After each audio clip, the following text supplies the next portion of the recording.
Let's talk about what you need to bring to an interview. This goes above and beyond bringing your physical body, bringing your sharp dress.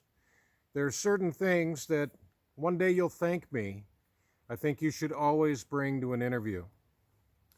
The first is just a folder. Having something that you can actually carry some documentation in. Now, it doesn't matter what kind of folder. It can be a folder with a little slot in it like this one. It can be a file folder. Or if you really want to one-up the competition, this is a small version, but if you go to an office supply store, you can find a leather-bound portfolio like this one that will have a little flap where you can hold things, as well as this. We'll talk about this. You want to bring multiple copies of your resume. Now, the reason for doing this is you don't know how prepared your interviewer is. They could very well have reviewed your resume online and said, this might be the right person for the job, and then came to the interview room without a copy of this. Think about it like this. When you were a kid and you wanted somebody to read you a bedtime story, and they had that bedtime story in front of them, and they're reading it, you fall asleep. You're not engaged. Now, if they're sharing that information with you, the pictures, the fun stuff that goes along with telling you that bedtime story, and you see the pictures, it's easier to become engaged in the story that's being told to you. If you give them a copy of your resume, or you ensure that everybody that you're sitting in front of has got a copy of your resume, they have the ability to follow along with your story. That's why this is important. 4 or 5 good copies on good resume paper, and you're in it to win it. Now, another thing you should have with you is an application, a hard copy of the application that you filled out for the job, if you filled one out. And make sure that this is filled out completely. The difference between a resume and an application is what they want to know about you. Your resume is what you want them to know about you. This is even more important. Now, if you filled this out and you put in little details that they're asking for, such as your desired salary, or whatever additional information they might have asked for on the application, if you've got that in front of you during the interview, you can quote what you wrote and ensure that you guys are both on the same page. Another important thing, bring a hard copy of the references that you provided. The thing about this is, if you've got a list of people on here that you've put down as a professional reference, a very common question in an interview is, so what are your references going to say about you?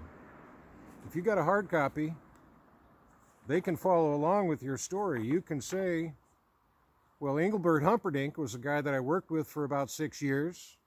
We had a really good rapport. We worked side by side most of that time, and I can't imagine he would say anything negative about me. Let's see. Susie Blue, I worked on a volunteer crew off and on again for a number of years, but we've known each other most of our lives, and she can attest to my professionalism, my demeanor, and how I do managing work groups. There's this Chuck Messenger guy who's my career transition specialist from my time at the academy, and we got a chance to know each other.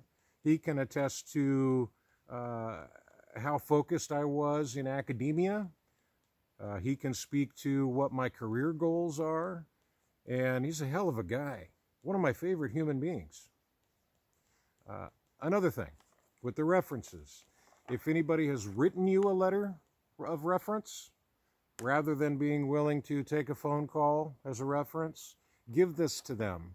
This extends the time that you spend interviewing with them. When you're done at the end, you shake hands, you walk away. you've provided them a letter that they can read long after you've left. So it effectively extends your interview time.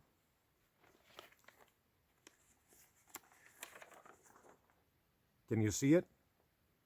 Very important, hugely important. Make sure you have your identification with you for two primary reasons.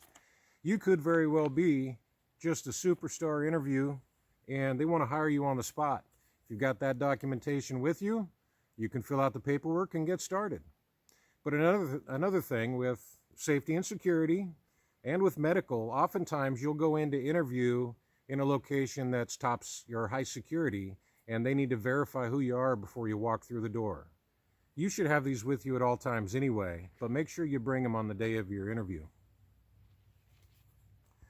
I said we'd get back to this.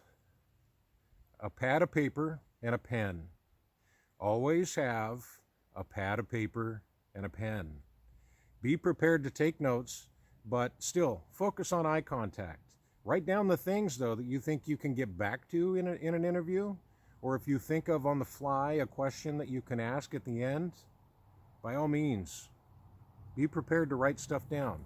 Just don't spend your entire interview writing stuff down like you're in class. It's a different environment.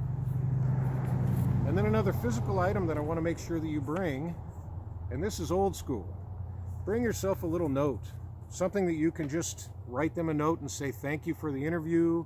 I really appreciate your time. I think I'd be a good candidate for this position. I've been known to actually go out into the lobby and fill that out while it's fresh in my head. It's absolutely okay after the interview to send an email thank you, but keep in mind, any thank you at all is going to set you apart from a lot of the pack that didn't take the time to do that. So do those things and bring these things. You're in good shape.